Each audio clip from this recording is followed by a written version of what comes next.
Welcome to the video blog. I'm Doug Simon here with Sally Falkow at an undisclosed location. Sally's been doing some social media blog training for people, and it's great to have word. Welcome to the video blog. Thank you very much. It's great fun to be here. I love New York. Great. Now, what you might not know is that Sally is the ultimate of the early adopters. She's president of her company, Expansion Plus, but also has been blogging with PR Blogger since 2003. And what made you jump into blogging so early?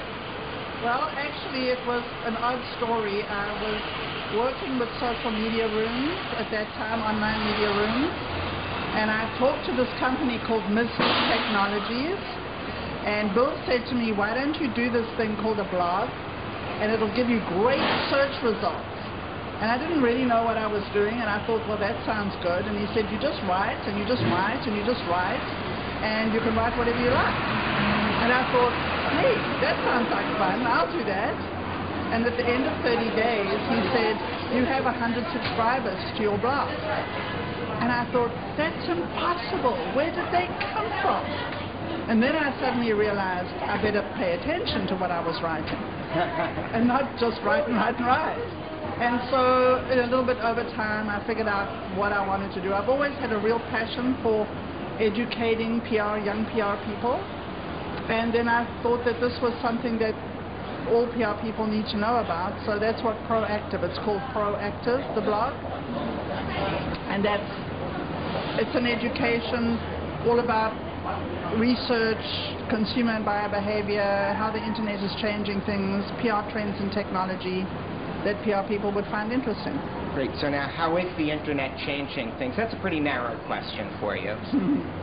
Well, actually, I think that the reason that PR people should really pay attention to this is because it's turned the flow of communication on its head.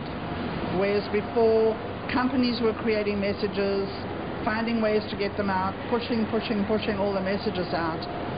Now it's the people that are actually looking for information.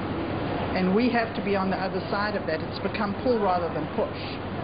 And so it changes the way we communicate. It changes the way we get our messages out there. It changes the fact that people have the power of voice and they are talking. And the companies are kind of scrambling and going, what do we do with this?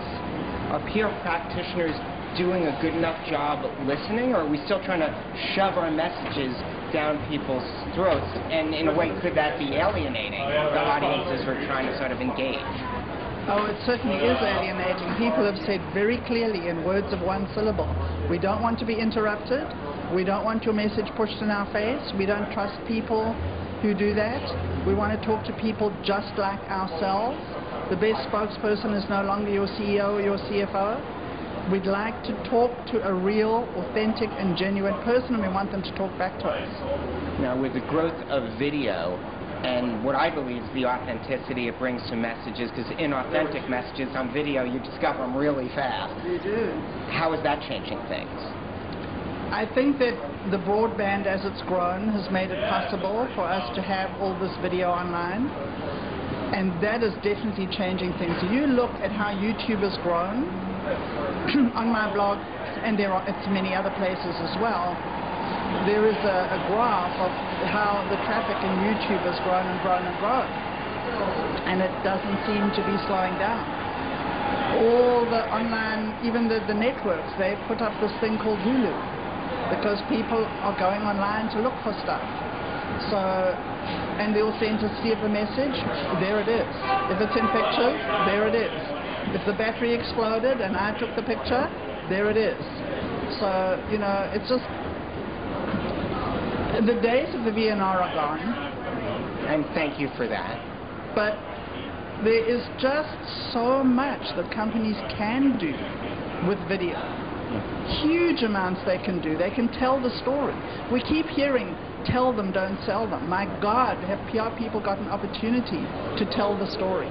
Right. And now some ways to take advantage of it. Now divide this into two separate questions. First, some of the tools and tactics and techniques that can help get your message shared by more people. And next, the importance of the contents of message. So first, you do a lot of helping people share their messages and making sure that people who want to find it can. What are some top-line ways to do that? I want to turn that around because it's the content first. If you have really boring salesy content, no one's going to share it, no matter how great your tools are. This is all about the content, and PR people are great at creating really good content if you think about it and you put a little bit of thought into it. We know how to create content. Then once you have the content that works, then you can get into putting it up on, there are about 30 good video sharing sites, not only YouTube. There's Reva and all kinds of others. So you can put them there. You can put it in an RSS feed. We have some of the cruise lines that are creating video and putting them in RSS feeds. Travel is a wonderful way for using this. Intercontinental Hotels has had somebody like this, just a shoot with one camera, going in, talking to their concierges and saying, I'm in New York, what should I do? And that's their job. They do it all day long. You don't need a script, you don't need 20 cameras, you don't need $150,000 to do this. But it's really making a difference. It's giving people insights and reality, and the companies get to tell their story. So now let's assume you've got the right content. Big assumption, obviously. Yeah. How do you get it out most effectively? What are some of the tools and tactics that you're using to get the good content out so people discover it and share it? I would first of all put it on your site in a space where they can run the video straight away. I would put it in an RSS feed so that it gets syndicated and found. I would make sure that when you put it into that RSS feed, it's tagged with keywords so the search engines can find it. I would make sure that it's iTunes compatible so it goes in there. And I would add it to all the 30 top video sharing sites. Then I would write press releases about it and get that out, get that in RSS feeds. I would find relative bloggers, influential bloggers, and tell them about the content, get them to start sharing it, make it possible for people when they see it to add it into places like Dig and Delicious and Stumble Upon, and it eventually hopefully gets a life of its own, and like the Blend Tech videos get seen by 4, 5, 6 million people. Yeah, and I think Blend Tech's over 100 million now. It's an incredible story. Well, last question, what will be new? You were out front before with the PR blogging. What's going to be happening 2 or 3 years from now that we haven't anticipated in communications? Well, we like to say in the old days, like 6 months ago, so who knows in the new days, like 6 months from now, things that we were doing for clients a year ago, we're doing completely different things now. We're doing things that didn't exist. Twitter wasn't there.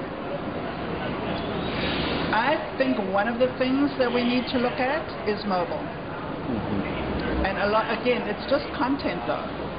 The content part of it doesn't change. It's where does it go? We had content for TV, we had content for radio. Then the internet came, we had to change, we had to have the video and all the content for the internet. Now it's going to go onto mobile. I was at USC last week, and there was a conference there on social media, and the keynote was from a guy who's in the mobile space. And they were telling us about a pilot that they did in Mexico with the soccer game. And if you have a certain phone, and you have a certain, whatever it is that how you get this content, I'm not sure, whatever it is, before you go to the game, there's a whole engagement and how you do this and what you get and how you book your tickets. And then if you and I are going together, when you walk into the stadium, it picks up your phone and it texts me and says, Doug's just come into the stadium. And then things that go on, you can watch replays, and then afterwards there's a whole other thing that goes on. So it's before, during, and after. It extends the whole experience and the engagement. And I just think that those kind of things are coming. Right. So, we have to learn to get onto the next device. And that's this thing we're all carrying around in our hands, which does GPS and phone and web and whatever.